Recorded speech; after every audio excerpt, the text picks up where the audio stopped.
అమ్మా ఏం టార్చర్ రా ఇది. సిచ్యువేషన్ ఎలా అయిపోయిందంటే అది ఇది కాదు ఇదే అదే ఇది అన్నట్టు అయిపోయింది. దాంట్లో ఇది దీంట్లో చెప్తున్నాను, దీంట్లో అవన్నీ లేవు. దేని గురించి చెప్పినా ఒకటే ఫోన్. సర్లే స్టార్ట్ చేయి.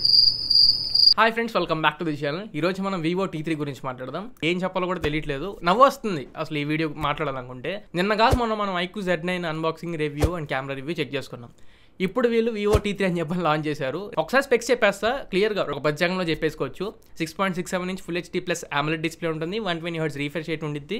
In display finger print sensor ఉంటుంది. 8GB 128GB బేస్ వేరియంట్ ఉంటుంది. 8GB 256GB high and storage ఉంటుంది. 50 megapixel main camera with Sony IMX882 sensor, 2 megapixel depth macro sensors and third మనకి ఫ్లిక్కరింగ్ అవ్వకుండా మనకు ఒక సెన్సర్ ఉంది. అంటే లైట్ ఎక్కువైనప్పుడు ఫ్రేమ్స్ డ్రాప్ అయినప్పుడు మనకి ఫ్లిక్కరింగ్ ఇష్యూ జరుగుతూ ఉంటుంది. అలాంటి ఫ్లిక్కరింగ్ ని అవాయిడ్ చేయడానికి ఒక సెన్సర్ యాడ్ చేశారు. And processor Dimensity 7200 processor and battery 5000 mAh battery ఉంటుంది. 44 వాట్ ఛార్జర్ వస్తుంది. ఈ స్పెక్స్ అన్ని మీకు ఎక్కడైనట్టు అనిపిస్తుంది? 2 రోజుల క్రితం మనం iQOO Z9 చేసుకున్నాం, సేమ్ స్పెక్స్ కదా, pin to pin as it is దిగిపోయింది. ఎందుకు తీసుకొచ్చారు మరి? 2 ఫోన్స్ ఎందుకు తీసుకొచ్చారంటే ఫ్లిప్కార్ట్ లో వచ్చేసరికి వివో T3 కింద అమ్ముతారు, అమెజాన్ లో iQOO Z9 కింద అమ్ముతారు. అండ్ నిన్న మార్నింగ్ నేను ఒక వీడియో అప్లోడ్ చేశాను Realme Narzo 70 Pro కి సంబంధించి. సేమ్ ఆ ఫోన్ కూడా ఇదే బాపతి. వారం క్రితం Realme 12 Plus అని చెప్పి ఒక ఫోన్ లాంచ్ చేశారు.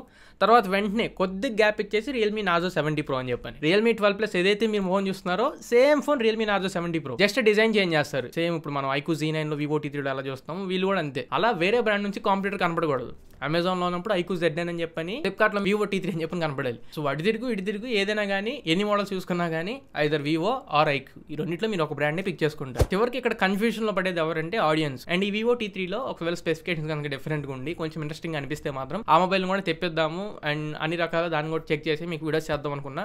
ఇప్పుడు ఇంక వేస్ట్, అయితే ఫోన్ తెప్పిస్తే డబ్బులు పక్క తప్ప ఏమి ఉండదు. మీరు iQOO Z9 ఏదైతే మన ఛానల్లో unboxing review and camera review చూసారో సేమ్ ఆ వీడియోస్ని చూసి ఫాలో అయిపోవచ్చు. జస్ట్ బ్యాక్ ప్యానల్ మార్చేసి సేమ్ హోమ్ ప్లేస్ నుంచి 2 డిఫరెంట్ ఫోన్స్ లాంచ్ అవుతుంది, 2 డిఫరెంట్ బాక్స్లో ప్యాక్ అయ్యి. నా సజెషన్ ఏంటంటే 2 ఫోన్స్లో సేమ్ వస్తుంది కాబట్టి మీరు ఏ ఫోన్ అయినా పిక్ చేసుకోండి. మీరు ఒకవేళ గేమింగ్ సెంట్రిక్ కొంచెం ఎక్కువ ఎడ్జ్ తీసుకునే వాళ్ళు అనుకుంటే కొంచెం ముందు నుంచి iQOO గేమింగ్ అని డబ్బా కొడుతుంది కాబట్టి iQOOని పిక్ చేసుకోవడానికి ట్రై చేయండి. ఇంకా వెల్ ఎస్టాబ్లిష్డ్ బ్రాండ్ నుండి నాకు కావాలి అనుకుంటే వివో. నా పర్సనల్ చాయిస్ అయితే వివో అని ఒకసారి అనిపిస్తుంది, iQOO అని ఒకసారి అనిపిస్తుంది. ఏ ఫోన్ తీసుకున్నా కానీ మీరు ఖచ్చితంగా సాటిస్ఫై అవుతారు. కాబట్టి జనాన్ని కన్ఫ్యూజ్ చేసి ఏదో వీళ్ళు మార్కెట్ మొత్తం వీళ్ళ చేతిలో ఉండాలి అని అనుకుంటున్నారు. బట్ మంచి మొబైల్సే మంచి మోడల్సే లాంచ్ చేశారు కాబట్టి ఎంకరేజ్ చేయొచ్చు. కార్డ్ ఆఫర్ ఇస్తున్నారు సేమ్ మనకి iQOO Z9 లో లాగే 20,000 రూపాయల మీద బేస్ వేరియంట్కి 2000 కార్డ్ ఆఫర్ వస్తుంది. అప్పుడు మీకు 18,000కి వచ్చింది.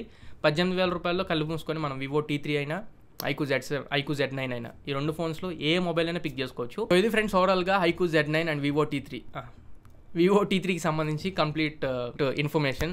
ఈ వీడియో మీకు నచ్చింది అనుకుంటున్నా, ఖచ్చితంగా ఉపయోగపడింది అనుకుంటున్నా. నచ్చితే లైక్ చేయండి, మీ ఫ్రెండ్స్ అందరికీ షేర్ చేయండి. మళ్ళీ ఇంకొక మంచి వీడియోతో మంచి క్వాలిటీ కంటెంట్తో మీ ముందు తిరిగి వస్తా. Until then this is your Tarun signing off now friends.